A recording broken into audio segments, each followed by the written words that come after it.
40 миллион сум. Бу күп балалы гаиләләрнең торак коммуналь хуҗалыгы өчен түләнмәгән бурычы.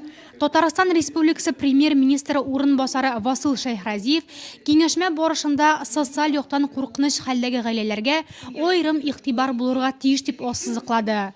Бурычларны реструктуризацияләү, автотүләк кебек алымнарны эшкә җигү дә күпмедер күләмдә проблеманы шишәргә ярдәм итәчәк. Бурычлары булган ата-аналарның күбесе эшсез, ораларында спиртлы эчемлекләр белән мавыгучылар да шактый. Бу очракта төп игътибар әти-әниләрне эшкә урнаштыру һәм эш кешелектән дәвалауга юнәлдерергә кирәк диелде киңәшмәдә. Коллеги, если это управляющая организация, если руководство района это не будет держать в ежедневном режиме, плюс еще суды, плюс потом судебные приставы, выселить их невозможно. Урамда солкын, шуңа да газдан өзелгән гаиләләр йортларын утын белән җылытырга мәҗбүр. Бу үзүк һәлакәткә китереп чыгарырга мөмкин.